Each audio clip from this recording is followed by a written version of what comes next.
Comment bien traduire en anglais? Nous allons voir cela en 10 points. La première chose à faire, bien sûr, c'est de connaître le sens exact. Ne jamais commencer à traduire sans être sûr d'avoir bien compris tout le texte source et de vérifier les nuances. Pour cela, vous pouvez aller sur le site CNRTL, le Centre national des ressources textuelles. Ce que vous pouvez faire aussi, c'est de comparer les définitions en français, puis ensuite d'aller voir sur des dictionnaires en anglais, des dictionnaires unilingues, et voir si ça correspond bien aux mêmes définitions qu'en français. Passons maintenant au deuxième point. Vérifier le registre. Est-ce que le texte source est neutre, formel, soutenu, ou bien familier, informel? Il faut être sûr d'être sur le même registre. Par exemple, si je dis des fringues pour parler des vêtements, il faut trouver un équivalent familier en anglais. Il y a threads, threads et gear, gear. Si vous avez un mot formel comme summers, présumé, donc on est sur le même registre. Un dernier exemple, si vous voulez traduire aller au pieu, ne dites pas go to bed, parce que c'est seulement aller au lit. Là, c'est du registre neutre. Aller au pieu, il y a une expression familière en anglais qui est hit the sack, hit the sack. Aller au pieu. Le troisième point maintenant, c'est le ton. Vérifiez bien le ton. Est-ce qu'il est ironique? Par exemple, si je dis « Oh, c'est chouette, c'est super », mais dans un ton ironique ou même sarcastique, en anglais, vous pouvez dire « That's just peachy ». Oh, chouette. En fait, vous voulez dire le contraire. Ce n'est pas chouette. Est-ce qu'il y a un ton humoristique? Par exemple, si je dis « The riff-raff », « The riff-raff », c'est la canaille, d'une manière humoristique. C'est un ton humoristique car c'est un mot désuet, démodé. Passons au quatrième point qui est le degré d'intensité. L'intensité. Certaines expressions ou termes peuvent avoir une certaine intensité et l'impact peut être différent en anglais et en français, donc il faut être sur le même degré d'intensité, sur la même force. Par exemple, si je dis « fiche le camp » ou « file » à un enfant ou à un animal, quel équivalent je vais trouver en anglais? Un équivalent qui a la même force. Eh bien, il y a le terme « scram ». Scram, ça veut dire « file », fiche le camp. On est sur un ton léger.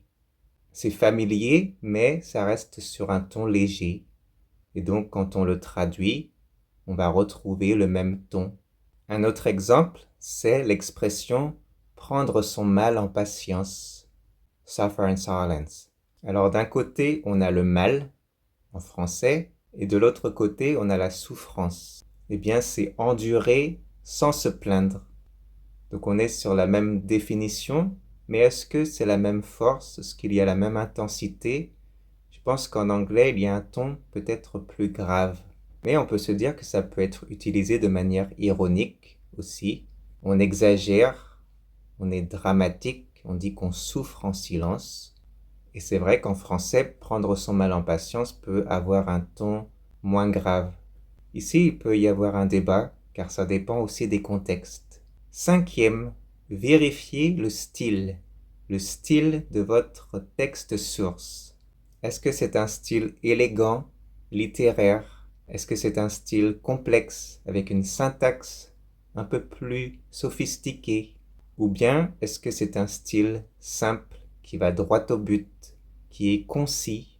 Si je prends l'exemple de cette phrase, on a beau penser que, on a beau penser que, alors je vais avoir deux choix, as much as we think that.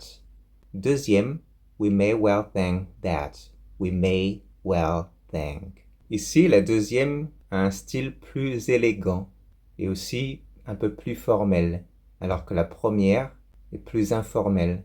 Donc, ce sont deux styles différents. Et en traduction, on doit faire un choix. Le choix peut être motivé par le style. Sixième point, la fréquence d'usage. À quel point l'expression est courante dans le texte source. Par exemple, si je dis « un regard médusé », est-ce que c'est très courant? J'ai fait une recherche et j'ai trouvé 33 000 résultats Google. Et en anglais, pour astonished eyes, il y a plus de 600 000 résultats. Donc on n'est pas sur la même fréquence d'usage. Donc il serait peut-être idéal de trouver une expression moins courante en anglais, avec, si possible, un sens figuré et plutôt informel. Mais là, c'est vrai que ça pose un défi, car il y a plusieurs façons de le traduire. Et d'ailleurs, on verra cela dans une autre vidéo. 7e point. Vérifier s'il y a un sens figuré ou un sens propre. Par exemple, si vous dites « Ok, une dernière chose encore, j'ai une dernière chose à te demander, et puis je ne serai plus dans tes pattes, et puis je te laisse tranquille, je t'embête plus. » En anglais, il y a « I'll be out of your hair, out of your hair, out of your hair ». Ici, c'est un sens figuré, imagé. On ne parle pas littéralement de pattes ni de cheveux en anglais. Donc, on est sur un sens figuré. Donc, on a trouvé un équivalent également figuré. On aurait pu dire I won't bother you, I won't bother you. Mais ici, on perd le sens figuré. Car le but d'une expression figurée, c'est de transmettre un concept. Ça permet aussi au discours d'être moins plat. Ça donne un certain dynamisme. 8e point, vous pouvez vous aider des techniques de traduction. Il y a plusieurs techniques de traduction que je vais mettre ici très rapidement. Alors je ne vais pas parler de toutes les techniques, mais je vais parler d'une en particulier qui est intéressante, c'est la transposition. C'est-à-dire que vous allez prendre un élément de grammaire et dans le texte cible, vous allez le modifier. Par exemple, vous allez prendre un nom et vous allez le transformer en adjectif et vice-versa. Allez, je prends un exemple pour que ça soit plus clair. Imaginez, vous demandez à quelqu'un « c'est à quelle distance ?» C'est à quelle distance? Alors, comment le dire en anglais? Vous pouvez dire « How far is it? How far is it? » Donc, vous voyez ici, la distance s'est transformée en adjectif en anglais. Far. Far, c'est loin. On ne dirait pas « c'est loin comment ?» mais c'est à quelle distance. C'est plus naturel. Donc c'est une technique de traduction qui s'appelle la transposition. Et ça peut nous aider à nous débloquer lorsqu'on est bloqué sur une traduction. Une autre chose que vous pouvez faire aussi, c'est d'inverser les points de vue. Par exemple, vous êtes en haut d'un escalier et vous vous exclamez « ça fait haut quand même ». Vous pouvez le dire en anglais « That's a long way down ». Donc en français, on est en haut. Et en anglais, on observe, on inverse le point de vue, on dit que ça fait une longue descente, littéralement. Ou une longue chute, si on a observé quelqu'un tomber de l'escalier. 9e point que je vais aborder maintenant, c'est la colocation. Alors c'est quoi? Ce sont les mots utilisés en contexte. Les mots utilisés ensemble et en contexte. Un divorce à l'amiable. En anglais, on a amicable divorce. Amicable divorce. Et on a la même chose avec une rupture sereine, sans problème. Amicable breakup. Ça permet de voir quels mots vont ensemble dans un contexte, comme on l'a vu précédemment avec astonished eyes, des yeux ébahis. Alors, comment trouver ces colocations? Vous pouvez aller dans Google et vous tapez le mot qui vous intéresse comme amicable.